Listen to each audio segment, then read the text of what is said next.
Vita Zola dengan NIM 18060088. Baiklah, video ini saya buat untuk memenuhi persyaratan kuliah, yaitu mata kuliah kewirausahaan di Fakultas Ekonomi Universitas Negeri Padang.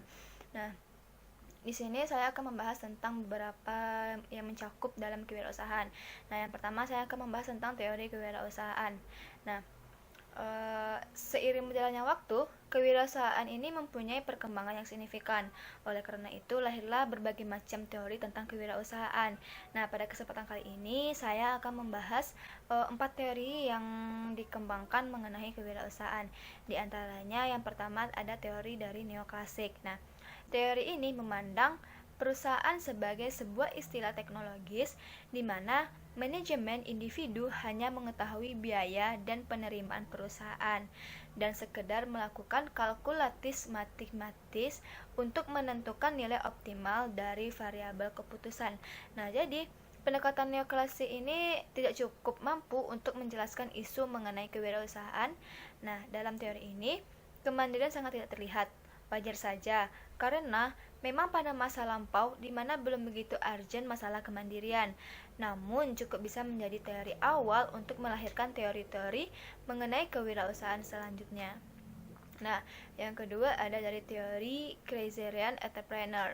Nah, teori Kreiserian Entrepreneur ini terbagi menjadi 4. Nah, dalam teori Kreiser ini menyoroti tentang kinerja manusia, keuletannya, keseriusannya, kesungguhannya dalam berusaha, sehingga maju mundurnya suatu usaha tergantung pada upaya dan keuletan sang pelaku usaha tadi. Nah, dari berbagai disiplin ilmu, lahirlah teori kewirausahaan yang dipandang dari sudut pandang mereka masing-masing. Nah, itu yang empat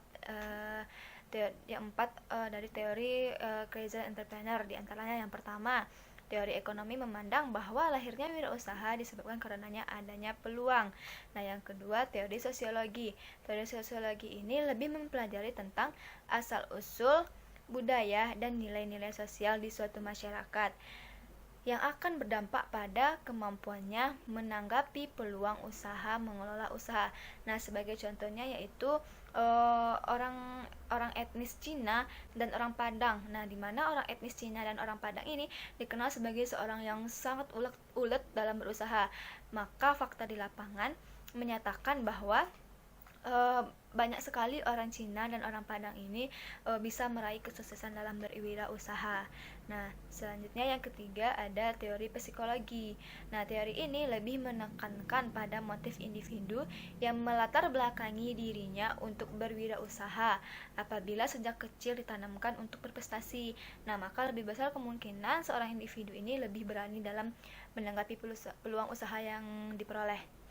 Nah, yang terakhir ada teori perilaku atau behavior. Nah, bagaimana seorang wirausahawan harus memiliki kecakapan dalam mengorganisasikan suatu usaha, memanajemenkan keuangan dengan teliti, membangun jaringan, dan memasarkan produk. Nah, ini dibutuhkan pribadi yang supel dan pandai bergaul untuk memajukan suatu usaha. Nah, teori yang ketiga dari teori kewirausahaan yaitu tentang teori Schumpeter's Entrepreneur. Nah, kajian teori Schumpeter ini lebih banyak dipengaruhi oleh kajian kritisnya teori keseimbangan atau equilibrium theory. Nah, menurutnya untuk mencapai keseimbangan ini diperlukan tindakan dan keputusan aktor. Aktor ini yaitu pelaku ekonomi yang harus berulang-ulang dengan cara yang sama sehingga mencapai keseimbangan. Jadi kata kuncinya ini adalah berulang-ulang dengan cara yang sama. Nah, yang menurut Schumpeter disebut sebagai situasi. Yang keempat, pengertian dari teori kewirausahaan yang keempat yaitu teori Austrian School. Nah, mengutip Adam dan Devine pada tahun 2000, masalah ekonomi ini mencakup mobilisasi sosial dari pengetahuan tersebut terjadi melalui tindakan kewirausahaan.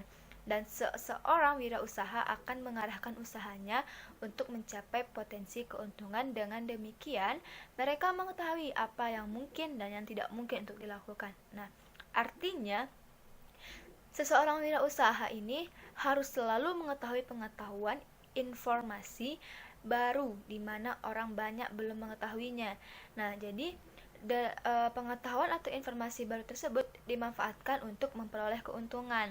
Nah, jadi seorang wirausahaan itu nggak boleh kudet gitu loh. Nah, untuk penemuan pengetahuan tersembunyi merupakan proses perubahan yang berkelanjutan, dan proses inilah merupakan titik awal dari pendekatan Austrian terhadap kewirausahaan. Nah, ketika dunia dipenuhi ketidakpastian, proses tersebut kadang mengalami keberhasilan dan juga kegagalan. Namun seorang wirausaha selalu memperbaiki kesalahannya.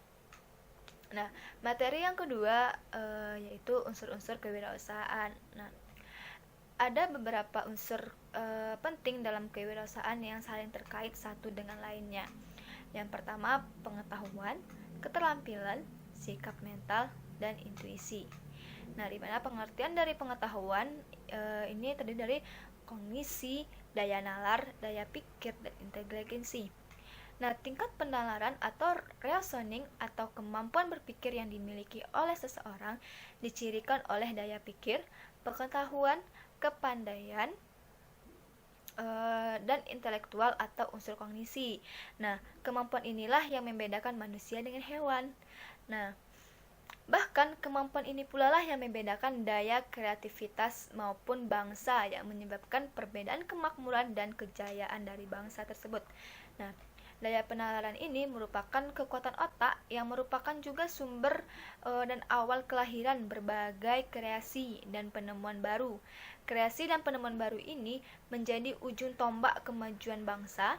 Jika otak seumpama pisau, maka ketajamannya hanya dapat diperoleh jika seiring diasah. Nah, jika otak diumpamakan sebagai hard disk, maka ia hanya akan memiliki kemampuan besar jika diisi dengan banyak masukan. Nah, itu perumpamaan ya. Nah, tantangan dihadapi dalam peningkatan daya nalar ini adalah bagaimana dapat meningkatkan pengetahuan agar dapat hidup maju dan menjadi makmur. Pendidikan adalah salah satu unsur penting dalam pengembangan pengetahuan seseorang. Makin tinggi dan makin luas pendidikan yang diperoleh, maka makin tinggi dan luas pula pengetahuan yang dimilikinya. Pengetahuan seseorang dapat juga berkembang dari hasil belajar sendiri, seperti membaca, mendengar radio, menonton televisi, diskusi, dan lain sebagainya. Nah, yang kedua, keterampilan atau psikomotor.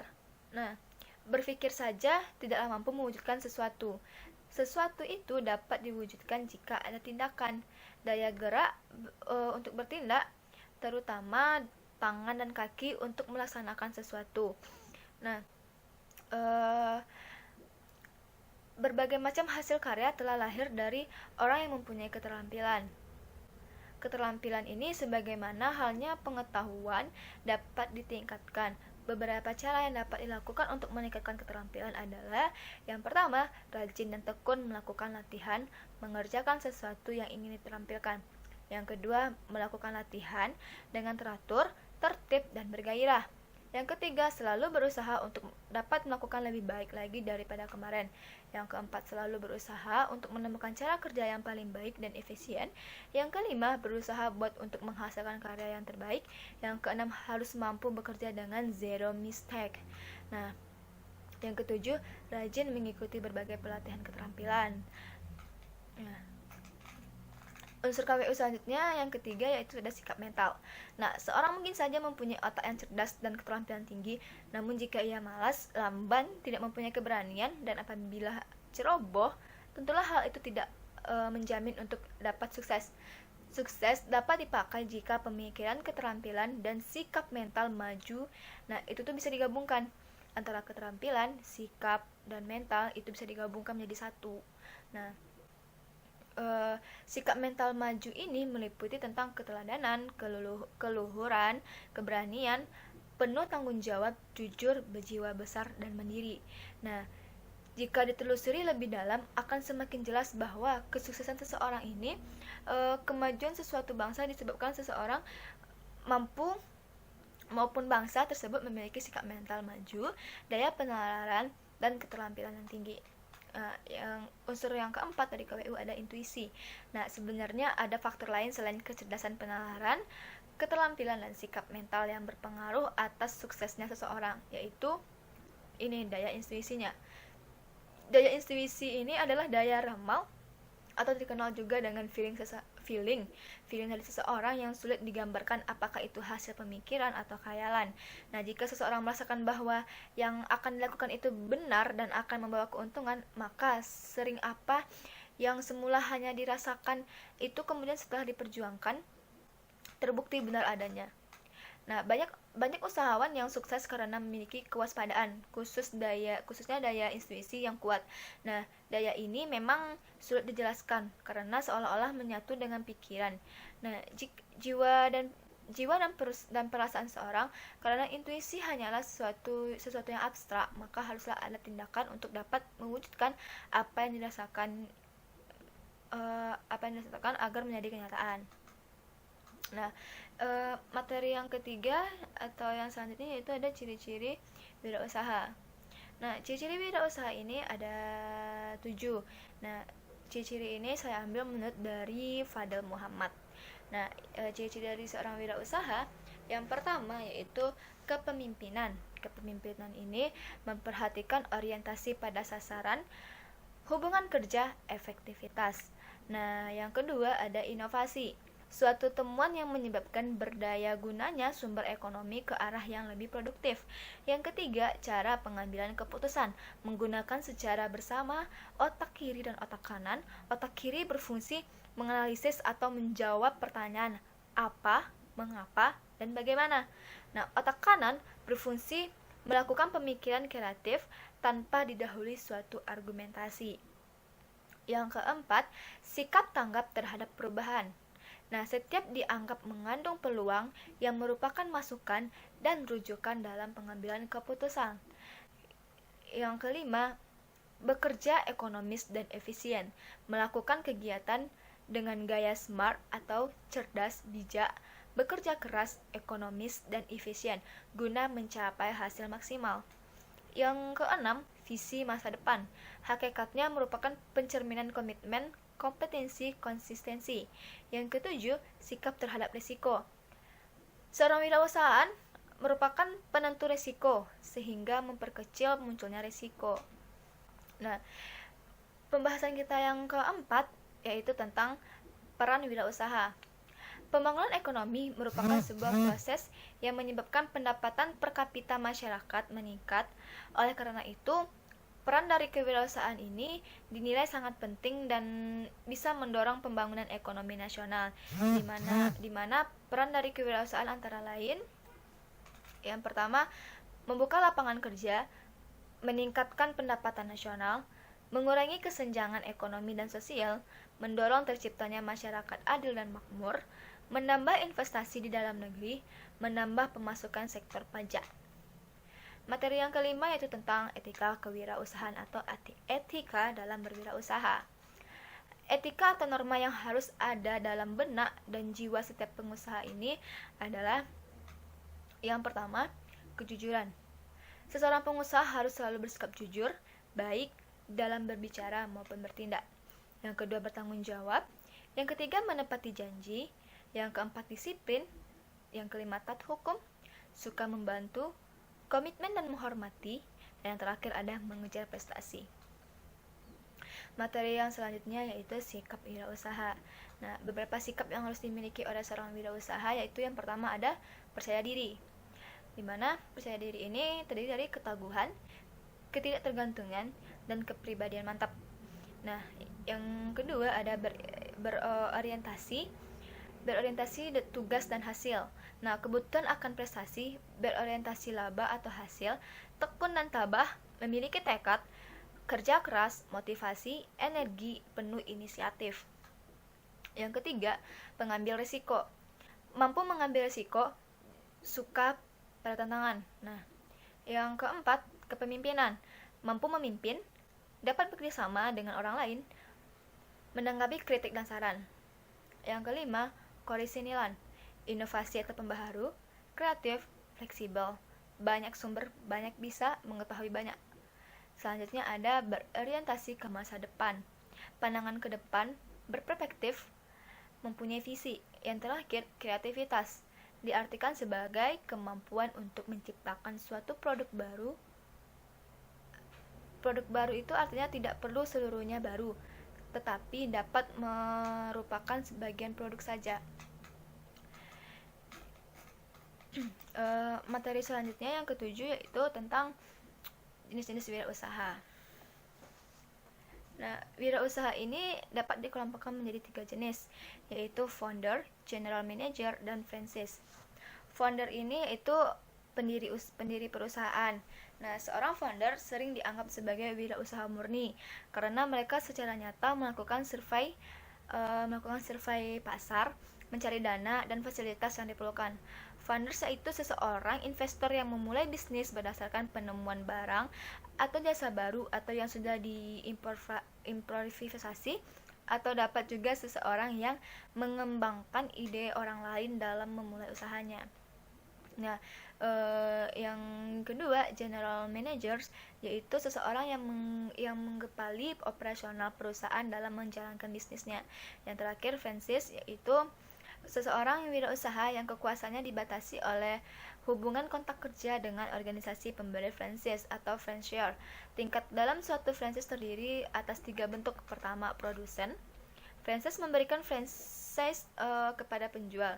Sistem ini umumnya digunakan di dalam industri minuman dingin. Tipe kedua penjualannya adalah franchisor.